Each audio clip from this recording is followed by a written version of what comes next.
Well, magandang buhat, magandang araw. Siyempre, pinag ni Daddy Frankie, ayan, Kuya Bob. So, naalala niyo po mga kabesi, yung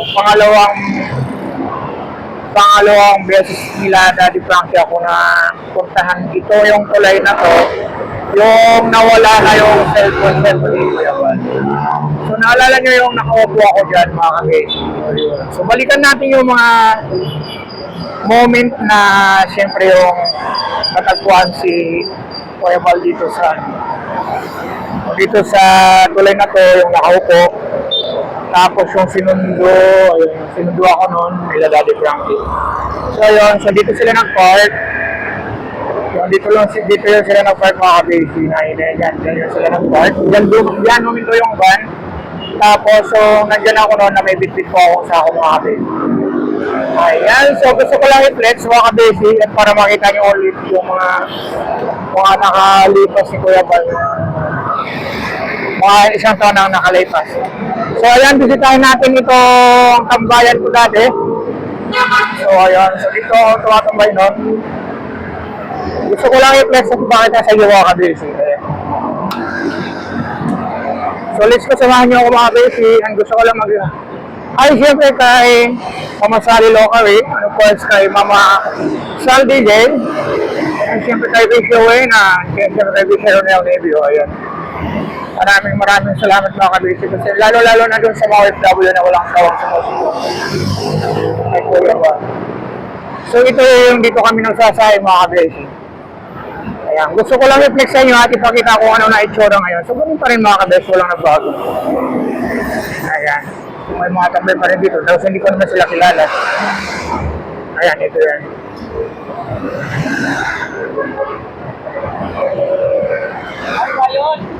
Ay. So, ayan. Diyan pa rin sila.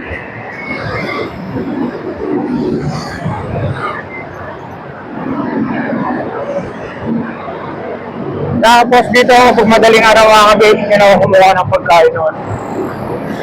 Tapos yung nakadress ako ng blue noon. Ayan. Tapos dito, kasi yung steakhouse ni Tekla, ayan. Ay yung ano ni Tekla pala, saka ni Bubay. Ayan yun. Tapos minsan dito ako natutulog noon, dyan mga kabisi. Dyan. Tapos ito, dyan. Diyan ako natutulog nun minsan, paggabi. Yung pagod ako na ang alakal nun. Tapos ito dito, ayan. Yun mga kabisi. So binalikan ni Kuya Bal yung dati.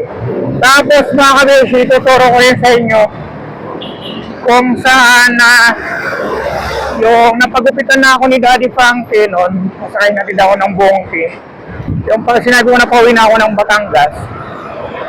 Tapos dito ako nung hinatid nila Daddy Frankie. Ayun. Maraming salamat Daddy Frankie and dahil sa iyo. Nabago siyempre ang buhay ni Kuya Bal.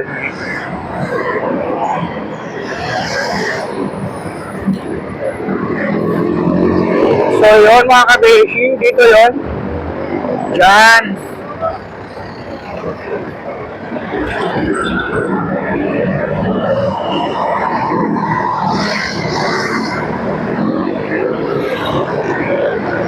So yan dito ako natin noon, itong round na to. Ayan dito. Tapos dito kami nag-inuman noon. Yan dito. Dito kami nag-inuman noon. Tapos dito ay natid ako dito nag-park yung van nila Daddy Frankie dito, ayun. Dito kami nakapwesto noon. So ayan mga kabesi, yan wala nang tao, may isang sinanay doon na natutulog. Ayan. So dito kami nag-inuman noon, tapos dito nawala ang phone. So yan mga kabesi, ayan. Maraming salamat mga kabesi sa inyong panonood. Dito rin naman po ako natagpuan noon ni Daddy Frankie. Yung unang-una po ako natagpuan. Papakita ko po sa iyo mga kabesi. So ito may mga gamit pa nga po dito.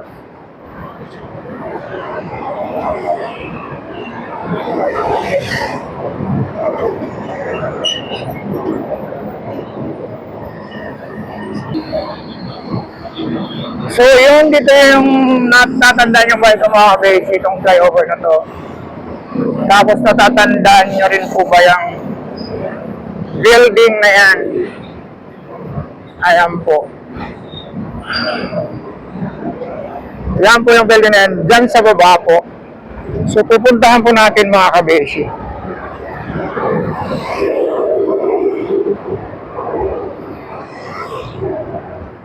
Ayan, dito po ako nung unang natagpuan ni Daddy Frankie. Sa kayang buong team mga kabesi.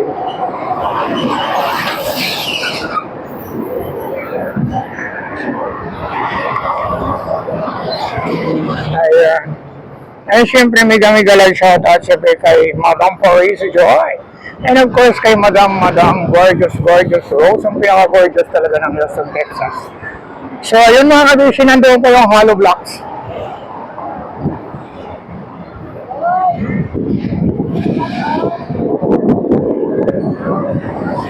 Remember yung mga kabisi, almost 1 year na ang nakalipas.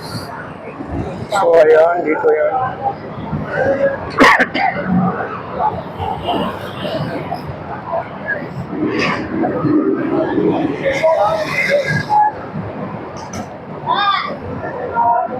So, yun mga kabisi, dito yun.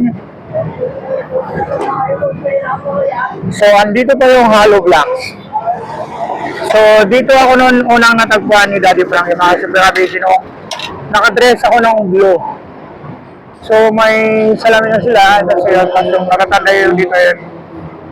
Ayan, so dito yun, tapos yung may katabi ng hollow block. So, yun sa mga kabisi, akin lang binalikan ulit. Maraming salamat siyempre sa lahat ng mga viewers and followers, lalo na yung mga OFW na walang sawang sumusuporta. So, ayan, natatandaan nyo na mga kabisi. Forever po ulit. Mahal na mahal ko po kayo. So, dyan po yun. So, nakupo ko na nakasama. Ayan, so dito yun. Tapos dito huminto yung sasakyan nun dati. Sila Daddy Frankie. So, ayan mga kabesi, maraming salamat. Bye po!